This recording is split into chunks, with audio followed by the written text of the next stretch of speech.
Hello दोस्तों, स्वागत है आपका स्टडी आईक्यू में। और मैं अभिनव राज आपके लिए लेकर आ गया हूं बिहार इकोनॉमिक्स सर्वे फॉर 2021 और उसका ये पार्ट 3 है। इससे पहले के दो पार्ट में ऑलरेडी हम लोग 6 चैप्टर्स को कंप्लीट कर चुके हैं और वहां पर जो भी की टर्म्स हैं, जो भी रेलेवेंट डेटा है, अगर कहीं पर नेशनल और स्टेट एवरेज को तुलना करने की बात हुई, हेल्थ सेक्टर की बात हुई, थोड़ा बहुत एजुकेशन, थोड़ा हम लोग देखें मैन्युफैक्चरिंग सेक्टर वगैरह को। लेकिन अभी बहुत कुछ अभी और डील करना है हमें। टोटल 13 चैप्टर्स हैं जिसमें डिजास्टर मैनेजमेंट वगैरह सब कुछ हम लोग कहीं ना कहीं टच करने वाले हैं। लेकिन यहाँ पर जो हमारी स्पीड है एक बराबर नहीं रहेगी। जो चैप्टर्स ऑलरेडी स्टैटिक पोर्शन में कॉम्प्रिहेंसिव मैनर में कवर किए जा चुके हैं, तो वहां पर हम और आप मिलकर डुप्लीकेशन ऑफ इफर्ट्स नहीं करेंगे, बल्कि वहां पर जो भी रेलेवेंट फैक्ट्स हैं, जो भी रेलेवेंट डेटा है, उसको देखते हुए हम आगे बढ़ जाएंगे। ऐसा नहीं है कि उसमें हम अपना टाइम बर्बाद करें। लेकिन हाँ, जो बिल्कुल नया चीज आएगा वहां हम एकदम थम जाएंगे, एकदम स्लो डाउन हो जाएंगे, चीजों को समझेंगे, समय दे के समझेंगे। और अभी आने वाले जो भी एग्जाम्स हैं बीपीएससी के, आए दिन आप देखेंगे जैसे कि सीडीपीओ का पेपर होगा या फिर 67th बीपीएससी मेंस जो होने वाला है, 66 का 65th का इंटरव्यू है, और भी बहुत सारे बिहार में जो सचिवालय सहायक वगैरह के एग्जाम्स हैं, हर जगह ये आपके बहुत काम आने वाला है। तो काफी फोकस्ड होकर इन चीजों को आपको समझना पड़ेगा और समझना चाहिए। तो चलिए हम आगे बढ़ते हैं, लेकिन उससे पहले मैं आपको बता देना चाहता हूं कि अगर आप मुझसे पर्सनली कनेक्ट होना चाहते हैं तो टेलीग्राम ऐप पर अभिनव_सर ये सर्च करके आप मुझसे जुड़ सकते हैं। और अगर आपके मन में कोई भी दुविधा है प्रिपरेशन को लेकर तो आप डायरेक्टली मुझसे कॉन्टैक्ट कर सकते हैं। ओके, तो अब हम चैप्टर नंबर 7 में देखने वाले हैं एनर्जी के बारे में। एनर्जी सेक्टर, क्या कुछ इंप्रूवमेंट्स हुए हैं, रिन्यूएबल एनर्जी, यही सब तो एग्जाम में पूछते हैं ना। तो यहाँ पर कुछ की टर्म्स हैं, जैसे कि कन्वेंशनल एनर्जी, वो पारंपरिक ऊर्जा जो आप समय से यूज करते आए हैं, जैसे कि ऑयल, गैस, कोल। कुछ अपारंपरिक हैं जो कि गैर पारंपरिक हैं, नए तरीके के इनोवेशंस हैं जिसको नॉन कन्वेंशनल एनर्जी कहते हैं, जिसमें कि वो सारे एनर्जी आते हैं जो कि हम नए विधियों से निकाल रहे हैं। Wind energy, tide energy, solar energy, geothermal heat energy, biomass से अगर एनर्जी निकालते हैं तो ये कहलाता है नॉन कन्वेंशनल। और सबसे खूबसूरत बात यह है कि इनकी जो सप्लाई है वो अनलिमिटेड है, यानी कि ऐसे टाइम बाउंड मैनर में खत्म होने वाला है नहीं। जबकि जो फॉसिल फ्यूल्स हैं, कोल है, ये सब विथ टाइम खत्म हो जाएंगे। इनके रिजर्व है, रिजर्व खाली हुआ और आपका ये काम करना बंद कर देगा, आपके पास होगा ही नहीं, कोयला जलाएंगे कैसे। लेकिन जब तक सन है तब तक सोलर एनर्जी मिलती रहेगी, और solar energy is ultimate source of energy, जिसके वजह से आप देखते हैं कि विंड का मतलब हवा का बहाव है, विंड एनर्जी, और भी चीजें जो है इससे इंटरकनेक्टेड है। पीक डिमांड एक टर्म है, हम यूज करेंगे। पीक डिमांड होता है कि जब किसी भी मतलब 24 आवर के साइकिल में ही आप अगर समझना चाहें तो एक खास टाइम होता है शाम के टाइम में, जब सभी घरों में बच्चे पढ़ाई वढ़ाई कर रहे होते हैं, जो घर की महिलाएं होती हैं टीवी भी देख रही हैं और खाना बनाने का काम चलता है, बहुत तरीके से इलेक्ट्रिसिटी को यूज करते हैं। मिक्सर ग्राइंडर भी चल रहा है उसी समय, फ्रिज ऑन है। तो वो आप एक मतलब मैं टेक्निकली इनअप्रोप्रिएट एग्जांपल से समझाने की कोशिश कर रहा हूं, तो वो कहलाता है कि पीक डिमांड है उस समय एनर्जी का। और peak demand is used in energy demand management describing a period in which electrical power is expected to be provided for a sustained period at a significantly higher than average supply level. और उस समय energy supply बढ़ा दी जाती है। एक और term जान लीजिए, ट्रांसमिशन एंड डिस्ट्रीब्यूशन लॉस, कि जितना एनर्जी हम प्रोड्यूस करते हैं वो पूरा का पूरा हमारे घरों तक या इंडस्ट्रीज तक नहीं पहुंच पाता है। वहां पर कई तरीके के लॉसेज होते हैं। आप जानते हैं कि जब करंट का प्रवाह होता है तो वहां पर हीट प्रोड्यूस होता है, और उससे भी लॉसेज होते हैं। जब एक ट्रांसफार्मर में, एक फीडर में आके एनर्जी स्टोर हो रही है और वहां से फिर हम कहीं आगे भेज रहे हैं, उसमें कई तरीके के लॉसेज होते हैं। इनको एक साथ T&D कहते हैं, यानी कि ट्रांसमिशन एंड डिस्ट्रीब्यूशन लॉसेज। तो transmission and distribution loss is the loss of energy during its transmission from the point of generation to the point of billing. इसी में लोग क्या है कि चोरी भी कर लेते हैं बिजली की, तो वो तो लॉस हुआ ना, उसके लिए सरकार को जो रेवेन्यू बनता था नहीं पहुंचा। और ये एक साल पर हम कैलकुलेट करते हैं जनरली कि कितना लॉस हुआ है। अब यहाँ एक टर्म है per capita energy consumption. Simple सी बात है, किसी भी एरिया में जितने लोग रह रहे हैं वो पूरा कितना एनर्जी वो कंज्यूम कर रहे हैं, और जितनी आबादी रहती है उसे अगर हम डिवाइड कर देंगे तो हमें मिल जाएगा कि पर कैपिटा एनर्जी कंजम्पशन कितनी है। लेकिन ये अपने आप में बहुत बड़ा सूचक है, कहीं पे डेवलपमेंट का, कहीं पे ग्रोथ का। अगर किसी जगह पर कैपिटा एनर्जी कंजम्पशन हाई है, यानी वहां पे लोग ज्यादा स्किल्ड हैं, समझ रहे हैं, ज्यादा तरीके के उपकरणों का यूज कर रहे हैं और वो ज्यादा कंट्रीब्यूट कर रहे हैं अपने देश के डेवलपमेंट में, अगर कंस्ट्रक्टिव काम कर रहे हैं तो जो पर कैपिटा एनर्जी कंजम्पशन है हमारे राज्य बिहार की, तो वो हम देखेंगे कि जो 2012-13 में हुआ करता था 145 किलोवाट आवर, वो बढ़ के 2019-20 में हो जाता है 332 किलोवाट आवर, यानी कि ये मोर देन डबल हो जाता है। और हम कहेंगे कि यहाँ पर 129% अप्रॉक्स ग्रोथ नजर आती है लास्ट 7 ईयर्स में, एप्रिसिएबल है। और यहाँ पे एक सिग्निफिकेंट इंप्रूव होता है in projected peak demand in Bihar, जो कि पहले 2012-13 में होता था 2650 मेगावाट, वो बढ़ के हो जाता है 5900 मेगावाट, यानी यहाँ पर भी आपको 123% की ग्रोथ नजर आती है पिछले 7 वर्षों में। समझ सकते हैं, यानी यहाँ पर अब लोग हैं काफी ज्यादा इलेक्ट्रिसिटी का कंजम्पशन कर रहे हैं, उनके स्टैंडर्ड ऑफ लिविंग बढ़ गए हैं। मान लीजिए कि कोई व्यक्ति है बस एक बिजली का बल्ब जला के और रहता है, बाद में उसका पैसा आया, फैन लगाया और पैसा हुआ, कूलर लिया, बाद में एयर कंडीशन लग गया, फ्रिज आ गया, वॉशिंग मशीन आ गई, तो क्या हुआ, बिजली का जो खपत है बढ़ गया ना, इस तरीके से। यानी ये डेवलपमेंट का अपने आप में एक सूचक है। और यही अगर पीक डिमांड हम 2012-13 से लेकर 19-20 के बीच में तुलना करें तो यहाँ पे 226% का हमें ग्रोथ नजर आता है। जो अवेलेबल पावर कैपेसिटी है स्टेट की 2018-19 में वो हुआ करती थी 4767 मेगावाट। ध्यान दीजिएगा, इन फिगर्स को याद नहीं करना है, लेकिन हाँ इन चीजों पर आपको फोकस होना चाहिए कि 129%, 123% की ग्रोथ हुई है लास्ट 7 ईयर्स में, ऐसे तो बता ही सकते हैं। और फिर ये एक साल बाद बढ़ जाता है 6073 मेगावाट हो जाता है। यहां पर आप देखेंगे कि एक साल में ही 27% का ग्रोथ नजर आता है अवेलेबल पावर कैपेसिटी में। और to meet the increase demand for power, state government जो है वो एडिशनल कैपेसिटी डेवलप करने की बात कर रही है। और यहाँ पर आप देखेंगे कि 4000 से भी अधिक यानी 4500 मेगावाट जो है अलग अलग सोर्सेज से प्लान किया गया है कि 2022-23 आते आते हम इसे ऐड कर लेंगे अपने अंतर्गत। जो डिस्ट्रीब्यूशन सिस्टम है बिहार में, ये 2 डिस्ट्रीब्यूशन कंपनियों को दिया गया है, उत्तर बिहार के लिए अलग और दक्षिण बिहार के लिए अलग। डिस्ट्रीब्यूशन यानी क्या, बिजली बन के तैयार है, अब लोगों तक पहुंचाना है उसको, हाउस होल्ड तक, इंडस्ट्रीज तक, दुकानों तक, तो वो डिस्ट्रीब्यूशन कंपनीज का काम है। और फिर वो इसके बदले में एनर्जी मीटर लगा के आपसे चार्ज करते हैं। तो उत्तर बिहार के लिए है north Bihar power distribution company limited, दक्षिण बिहार के लिए हो गया एसबीपीडीसीएल यानी south Bihar power distribution company limited. और अगर मार्च 2020 की बात करें, वही दौर था जब लॉकडाउन लगने का समय था। ये जो कंपनी है दोनों एक साथ करीब 159 लाख इलेक्ट्रिसिटी कंज्यूमर्स को मतलब सर्व कर रही थी। ध्यान दीजिएगा, ये जो फिगर है नंबर ऑफ कनेक्शन से पता चलता है, जो कि पहले 145.7 लाख हुआ करता था 2018-19 में। यानी एक साल में ही आप देखेंगे कितना अच्छा उछाल हुआ है। और जो इफेक्टिव नंबर है कंज्यूमर्स का, ये बढ़ा है 134 लाख हुआ करता था 18-19 में, और 19-20 आते आते 146 लाख हो जाता है। यहाँ पर बात की जा रही है मतलब एक साल से 2 साल के बीच के ट्रांजिशन को देखिए कि 18-19 में ये फिगर 134 लाख का है, जो बढ़ के 160 लाख के करीब पहुंच जाता है 2 वर्षों में। जो जनरेशन और परचेज है पावर का, देखिए अब होता क्या है कि पूरा का पूरा जनरेशन हो सकता है जहां बिजली का हो रहा है वो राज्य के लिए कम पड़ जाए, तो हमें अगल बगल के राज्यों से खरीदना पड़ता है। कई बार कंट्रीज, अलग कंट्रीज से भी बिजली खरीदती हैं, जैसे कि हम ही हैं तो हम लोग बांग्लादेश को इलेक्ट्रिसिटी प्रोवाइड करते हैं। तो जो जनरेशन और परचेज है पावर का net of central transmission loss in Bihar, ये बढ़ा है, यानी जनरेशन और परचेज बिहार के क्षेत्र के लिए समय के साथ बढ़ा है। यहाँ 33% की ग्रोथ नजर आती है 3 वर्षों में।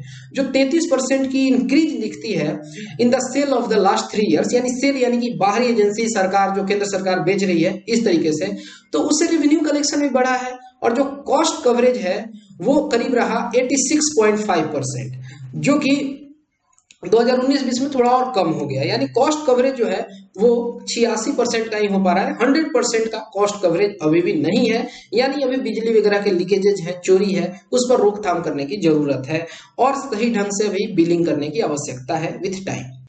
जो टोटल पावर जनरेशन है हमारे लिए, अगर हम देखें मार्च 2019 में, तो 4700 मेगावाट हुआ करता था, और यहाँ पर भी हमें 27% की ग्रोथ नजर आ रही है।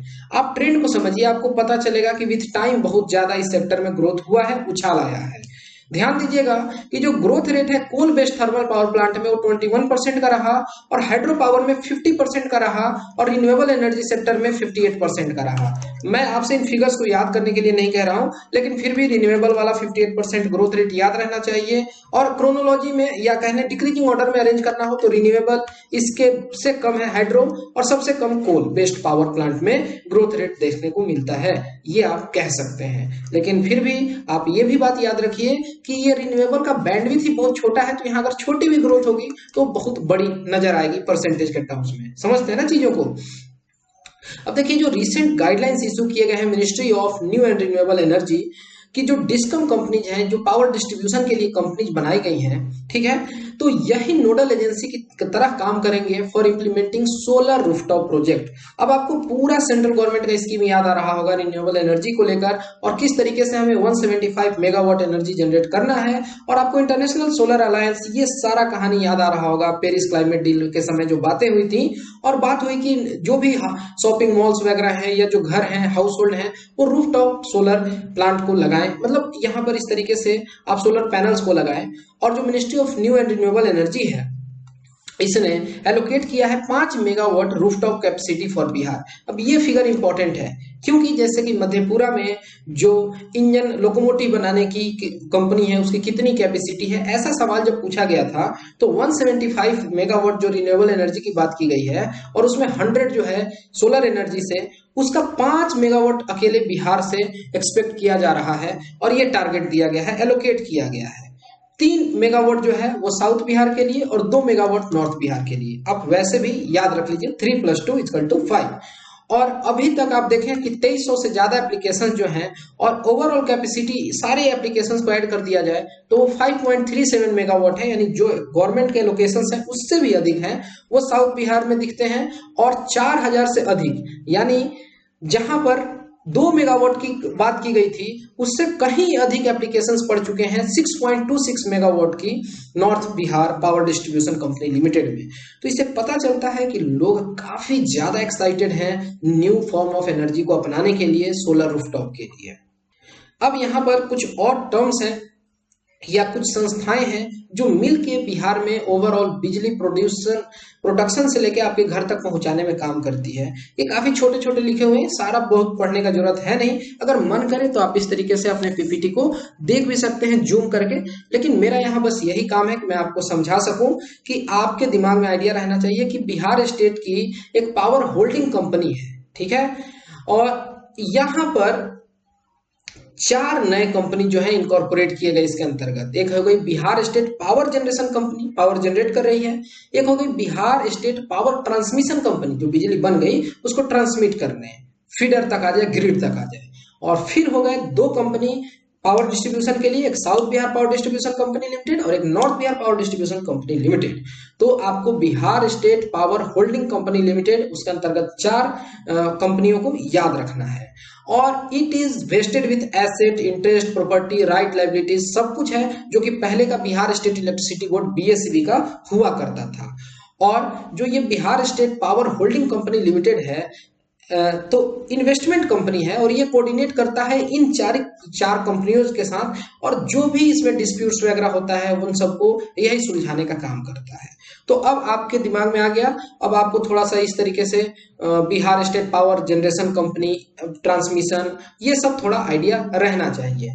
और ध्यान दीजिएगा कि यहाँ पर रूरल इलेक्ट्रिफिकेशन के लिए बिहार में टोटल 7 स्कीम चल रही है। उसमें से दीनदयाल उपाध्याय ग्राम ज्योति योजना, जो कि पहले राजीव गांधी ग्रामीण विद्युतीकरण योजना थी, या स्पेशल प्लान है for backward region grant fund, और फीडर सेपरेशन है एग्रीकल्चर के लिए, और ये सब कुछ हो रहा है दीनदयाल उपाध्याय ग्राम ज्योति योजना के अंतर्गत। तो इन चीजों को आप याद रख सकते हैं। सौभाग्य स्कीम जो है प्रधानमंत्री सहज बिजली हर घर योजना, तो ये सब कुछ बिहार में काम कर रहा है। रूरल इलेक्ट्रिफिकेशन से लेकर लास्ट माइल कनेक्टिविटी तक की बातें इसमें की जाती हैं, और ये काफी अच्छे से काम कर रहा है।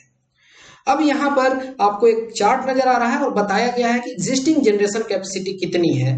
तो ये इन फिगर्स में आपको नहीं फंसना है, इनको एकदम आप भूल जाइए। मेरा बस फोकस ये है कि आप इन चीजों को एक बार को देखिए कि जो स्टेट की ओनरशिप है उससे 54 मेगावाट, जो प्राइवेट कंपनियां हैं वो 712 मेगावाट, लेकिन सबसे बड़ा जो शेयर है वो सेंट्रल गवर्नमेंट का है 5300 मेगावाट का। इसको याद रख लेते हैं। नई service connection including agriculture connection through सुविधा ऐप। तो ये सुविधा ऐप बहुत इंपॉर्टेंट हो गया। डायरेक्टली बीपीएससी में आपसे पूछ सकते हैं कि सुविधा ऐप किस लिए है। तो ये एक स्कीम है जो कि इंप्लीमेंट किया गया बिहार में और इसका नाम है मुख्यमंत्री विद्युत संबंध निश्चय योजना, और सर्विस प्रोवाइड करता है सारे रूरल हाउस होल्ड्स को, यानी एबव पॉवर्टी लाइन जो है। और सेंट्रल गवर्नमेंट की जो प्रोग्राम है, स्कीम है प्रधानमंत्री सौभाग्य योजना, तो उसके साथ आप समझ सकते हैं कि उसके पैरेलली ये काम कर रहा है और इससे यूनिवर्सल हाउस होल्ड इलेक्ट्रिफिकेशन में मदद मिलेगी। तो जो ये मुख्यमंत्री संबंध निश्चय योजना जो है, तो ये मर्ज कर दिया गया सौभाग्य में, और इलेक्ट्रिसिटी के लिए बात की जा रही है, इलेक्ट्रिक कनेक्शन के लिए ये ऑल विलिंग हाउस होल्ड्स को दिया जा रहा है। ध्यान दीजिएगा, विलिंग यानी जो इच्छुक हैं, जिनको बिजली चाहिए ही नहीं, आप कैसे दे देंगे जबरदस्ती। अब जो रिसेंट डेवलपमेंट हुए हैं पावर सेक्टर में, तो यहाँ पर बात किया गया है बिहार स्टेट प्रीपेड मीटरिंग की, bill on missed call through SMS, mobile number registration through SMS, ताकि लोगों के लिए बहुत ज्यादा कंफर्टेबल हो जाए। कोई बिजली बिल इसलिए ना जमा करे कि उसका एक दिन बर्बाद जाए, घर बैठे आप जमा कर सकें। स्पॉट बिलिंग की बात हुई कि आपके घर पर ही गया कोई, बिलिंग करके वहीं पे पेमेंट ले लिया। रेवेन्यू कलेक्शन एजेंसी सुविधा मोबाइल ऐप, ये सब कुछ आप देख सकते हैं। यहाँ पर हमारे सामने कुछ फिगर्स, मतलब यहाँ पर कह लें कि इंस्टॉलेशंस की बात की गई है सोलर फोटो वोल्टेइक स्कीम की। आप समझ गए, north Bihar south Bihar distribute किया गया, 3+2 का ऐसा एलोकेशन है। तो यहाँ पे जल जीवन हरियाली अभियान जो है उसके अंतर्गत भी सोलर वोल्टेइक स्कीम को प्रमोट कर रहे हैं। प्राइमरी हेल्थ सेंटर में, ब्लॉक के ऑफिस में, स्कूल में, पंचायत वगैरह में। 2 megawatt floating solar power plant की बात की गई है। कहां पर? तो दरभंगा में, दरभंगा डिस्ट्रिक्ट में। डायरेक्टली पूछ सकते हैं, floating solar power plant in Bihar. इसी तरीके से फ्लोटिंग सोलर पावर प्लांट की बात की गई है सुपौल डिस्ट्रिक्ट में भी, याद रहना चाहिए क्योंकि इस पर सवाल पूछे गए हैं बैक टू बैक। और हाइब्रिड सोलर प्लांट की बात की गई है। हाइब्रिड यानी कि वहां पर एक से ज्यादा तरीके के उपकरणों को सेटअप किया जा रहा है। मान लीजिए कहीं हाइब्रिड कई तरीके के मॉडल हो सकते हैं, जैसे सोलर के साथ आप विंड को रख दीजिए तो हाइब्रिड मॉडल हो गया। तो ये कहां पर इस तरीके के सेटअप किए जा रहे हैं? गया, किशनगंज और मुजफ्फरपुर डिस्ट्रिक्ट में।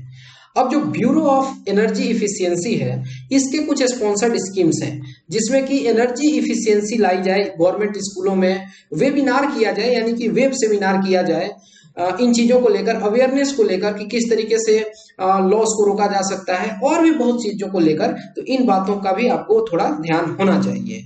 अब यहाँ पर बिहार स्टेट की एक hydro electric power corporation limited है और उसके अंतर्गत आपको कुछ चीजों को याद रखना है, जैसे कि कोसी हाइड्रो पावर स्टेशन कहां पर? तो बीरपुर में है, और ये याद रखना पड़ेगा आपको। इसमें कितने यूनिट है, कितनी आउटपुट है, ये नहीं याद रखें क्योंकि नहीं याद रह सकता है। आपने दिमाग में बेकार की चीजों को नहीं भरिए, एग्जाम पॉइंट ऑफ व्यू से आपको फोकस्ड रहना है। जो ईस्टर्न गंडक कैनाल है, तो आपको पता चल रहा है ये कहां पर है? वेस्ट चंपारण वाल्मीकि नगर में। इसी तरीके से सोन वेस्टर्न कैनाल, देखिएगा जहां पर ये सोन पर बराज है, तो एक ईस्ट और एक वेस्ट दोनों तरफ एक नहर निकलता है। तो ये आप समझ गए, सोन वेस्टर्न हो गया रोहतास के लिए और ईस्टर्न हो गया औरंगाबाद डिस्ट्रिक्ट के लिए। और एक है अगनूर हाइड्रो एनर्जी प्रोजेक्ट, ये कहां? तो बिहार के अरवल डिस्ट्रिक्ट में। ये आपसे पूछ सकते हैं डायरेक्टली। इसके अलावा धेला भाग, ये कहां पर है? रोहतास डिस्ट्रिक्ट में, बिहार के रोहतास में। त्रिवेणी कैनाल, ये बहुत इंपॉर्टेंट है, वेस्ट चंपारण में। नासरीगंज, बिहार के रोहतास डिस्ट्रिक्ट में। ठीक है, इसी तरीके से सेबरी, ये कहा? रोहतास में ही। देखिए रोहतास में बहुत ज्यादा पोटेंशियल है क्योंकि यहाँ पर इस तरीके से हिल है और वहां पे फॉल वगैरह है, तो वहां पर स्कोप है आपके पास बहुत ज्यादा पानी स्टोर करने का भी और फिर उसको चैनलाइज करने का भी।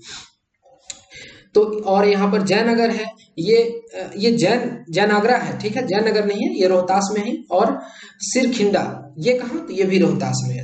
एक मैं आपको इस तरीके से कह सकता हूँ कि बहुत सारे जो प्रोजेक्ट्स हैं, अगर आपको नाम नहीं सुने हुए लग रहे हैं, उसमें से मैक्सिमम जो है आपको नजर आते हैं रोहतास में।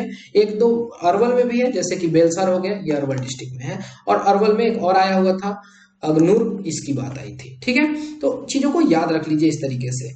अब हम अगले चैप्टर पर चलते हैं, चैप्टर नंबर 8, और यहाँ बात करेंगे रूरल डेवलपमेंट यानी ग्रामीण विकास की। तो यहाँ पर एक पहले टर्म जान लीजिए, SWI और SRI, ये दो टर्म यूज होता है। ये है system of wheat intensification, wheat मतलब गेहूं, और ये SWI एक नई व्हीट कल्टीवेशन टेक्निक है जिसका मकसद है कि प्रोडक्टिविटी बढ़ाई जा सके व्हीट की, और ये उसी प्रिंसिपल पर काम करता है जिस पर कि सिस्टम ऑफ राइस इंटेंसिफिकेशन काम करता है। यानी SRI और SWI ये रिसेंट टर्म्स हैं इंटेंसिफिकेशन को बढ़ाने के लिए, उत्पादकता को बढ़ाने के लिए, यील्ड को बढ़ाने के लिए धान और गेहूं की। इस बात को आप याद रख सकते हैं।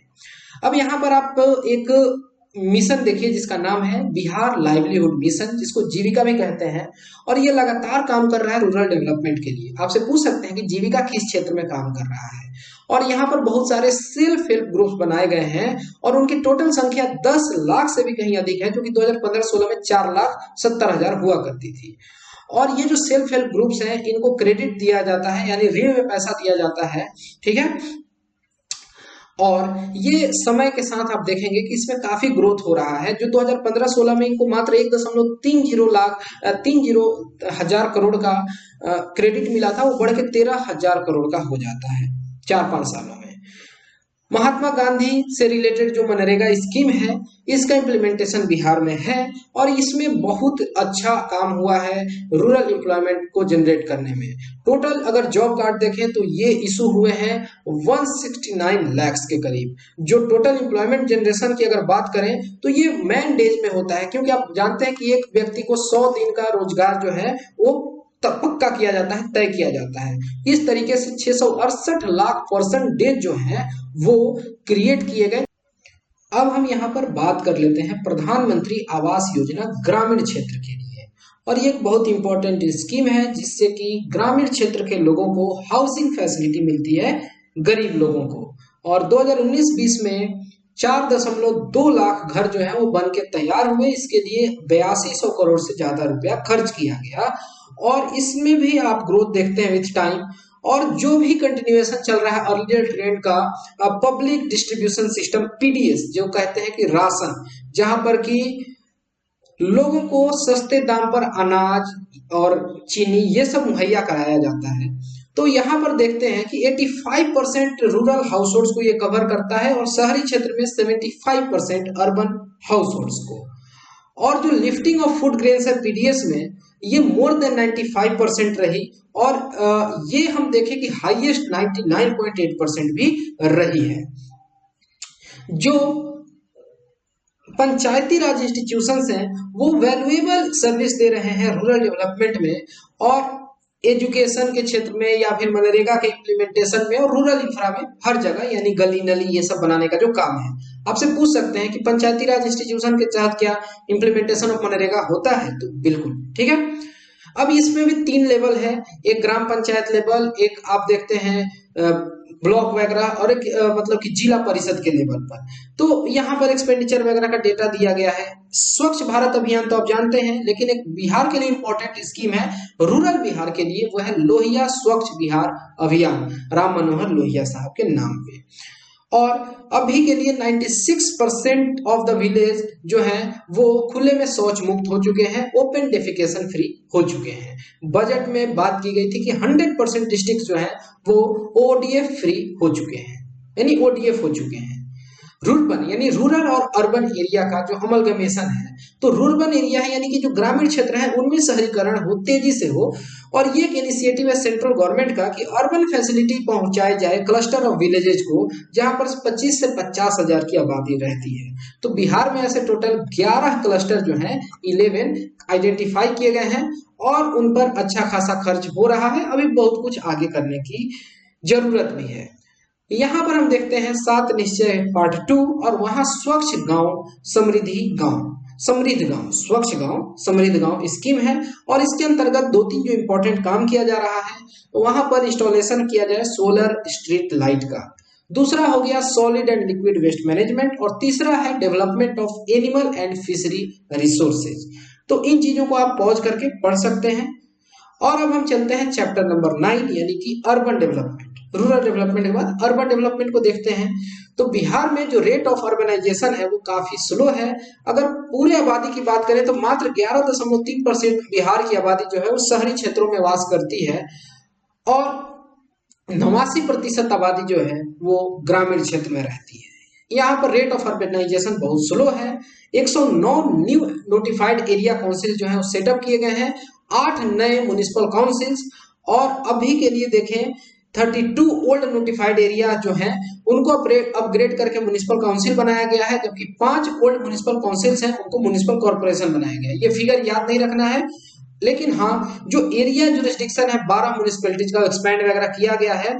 तो यहाँ पर हम कह सकते हैं कि जो इसका रिजल्ट आएगा तो जो अर्बनाइजेशन 11.3% है वो बढ़ के 15% हो जाएगा, 15.2%। तो ये फिगर आपसे पूछा जा सकता है कि टारगेट कितने का है। इस तरीके से जो बजट में एलोकेशन किया गया है वो सब समय के साथ बढ़ रहा है, यहाँ पर सही पैसा खर्च हो रहा है और यहाँ पर हमें जो ग्रोथ नजर आ रहा है, एक्चुअल एक्सपेंडिचर जो है अर्बन डेवलपमेंट में वो तेजी से बढ़ा है, 125% उसमें ग्रोथ नजर आती है विथ टाइम। जो स्टेट गवर्नमेंट है इसके द्वारा हर घर नल का जल स्कीम लाया गया था ताकि हर एक हाउस होल्ड को clean and safe drinking water प्रदान किया जा सके अर्बन एरिया में, और 2020-21 तक की टारगेट है कि पाइप वाटर कनेक्शन सबको दे दी जाए। और इस स्कीम के तहत टारगेट किया गया है कि जितने हैंड पंप्स हैं उनको रिमूव कर दिया जाए। रिमूव करने का मतलब क्या है कि उखाड़ फेंकना नहीं, बल्कि उसके जगह पर ट्यूब ये नल का जल ला दिया जाए, on which urban population depend करती है। और इसके लिए एक एस्टिमेशन है कि 15 लाख से ज्यादा हाउस होल्ड जो है इससे बेनिफिटेड होंगे। 15 लाख से अधिक घर है और एक घर में हो सकता है 5 लोगों का परिवार रहता हो, कहीं 8 लोगों का, इस तरीके से। और एक मेट्रो रेल प्रोजेक्ट पटना के लिए, पटना मेट्रो रेल प्रोजेक्ट के लिए 13,000 करोड़ से अधिक रुपए जो है वो सैंक्शन किए गए हैं। तो यहाँ पर आपको कॉर्पोरेशन का नाम याद कर लेना चाहिए, पटना रेल मेट्रो कॉर्पोरेशन। ये कंस्टिट्यूट किया गया फेब 2019 में और जो टोटल लेंथ है प्रोजेक्ट का करीब 31 किलोमीटर है। और इम्प्लीमेंटेशन जो हो रहा है पटना रेल मेट्रो प्रोजेक्ट का, इसके लिए जो खर्च है वो एक स्पेशल पर्पस व्हीकल मॉडल के तहत किया जाएगा। टाइम बाउंड मैनर में चीजें आगे बढ़ती जाएंगी। तो ओवरऑल बिहार में डेवलपमेंट का ट्रेंड रहा।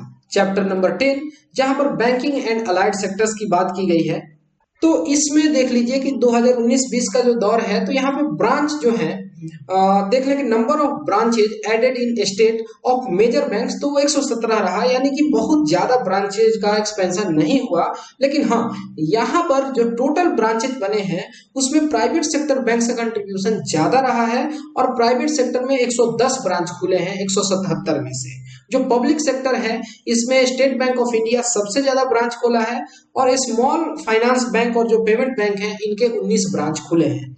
अब सवाल ये भी आता है कि क्या पेमेंट बैंक के ब्रांच हो सकते हैं? ऑब्वियसली जो आप देखते हैं कि इंडियन पोस्ट पेमेंट बैंक है एग्जांपल के लिए, जो टोटल 177 ब्रांच खुले हैं तो 40% जो है वो ग्रामीण क्षेत्र में खुले और बाकी 60% जो है मेट्रोपॉलिटन अर्बन या सेमी अर्बन एरिया में।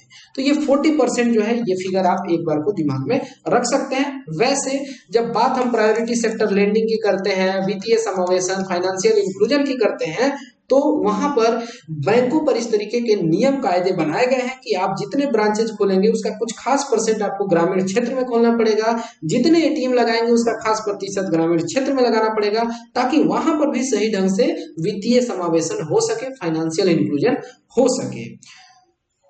लेकिन आपके लिए ये जानना जरूरी है कि बिहार में बहुत ही कम शेयर है टोटल बैंक के नंबर का और ब्रांचेज का अगर टोटल पॉपुलेशन से तुलना करें तो।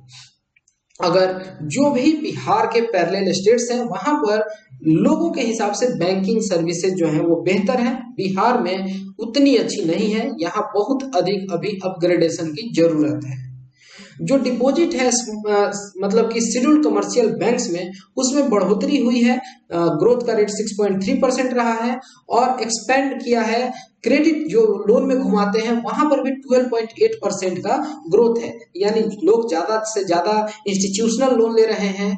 तो ये एक अच्छी बात है, यानी सही ढंग से फाइनेंशियल इंक्लूजन हो रही है। ऑल इंडिया लेवल पर जो डिपॉजिट है वो 9.5% से बढ़ा है, और क्रेडिट एक्सपेंशन 7.1%, यानी बिहार में credit expansion all India average से कहीं बेहतर है, जबकि जो डिपॉजिट है वो ऑल इंडिया की तुलना में अभी भी कम है, यानी लोग बैंकों में पैसा जमा करने के बजाय कहीं और निवेश ज्यादा कर रहे हैं, ये पता चल रहा है। एक होता है क्रेडिट डिपॉजिट रेशियो। तो जो क्रेडिट डिपॉजिट रेशियो है शेड्यूल्ड कमर्शियल बैंक्स का, वो बढ़ा है 34.0% से 36% हुआ, लेकिन ये बहुत कम है अगर ऑल इंडिया एवरेज की बात करें। ऑल इंडिया के लिए ये फिगर 76% से ज्यादा का है। इसका मतलब है कि बैंकों के पास जितना रुपया आ रहा है उसमें से वो कितना रुपया जो है वो लोन में घुमा रहे हैं, अधिक जितना घुमाएंगे अच्छा होगा। ओवरऑल इंडिया में 76% पैसा घुमाया जा रहा है। बैंकों पर कुछ ऑब्लिगेशन होता है कि आपको CRR SLR मेंटेन करना है, बाकी पैसा तो आपको लोन में घुमाना है, तभी तो आप बढ़िया बिजनेस कर पाएंगे। तो यहाँ बिहार में ग्रोथ है, लेकिन यहाँ पर बहुत कुछ इंप्रूव करने की जरूरत है। अभी यहाँ पर फंड मोबिलाइजेशन उस स्तर पे नहीं हो रहा है जिस स्तर पे होना चाहिए, और बैंकों के लिए भी ये फ्रूटफुल बिजनेस नहीं है। अगर बात करें सितंबर 2020 के हिसाब से, तो 17 डिस्ट्रिक्ट जो है जहां पर की क्रेडिट डिपॉजिट रेशियो जो है वो लोअर है देन स्टेट एवरेज। ये और भी दुखद बात है कि करीब 50% अप्रोक्स डिस्ट्रिक्ट जो है उनका स्टेट के एवरेज से भी कम है क्रेडिट डिपॉजिट रेशियो।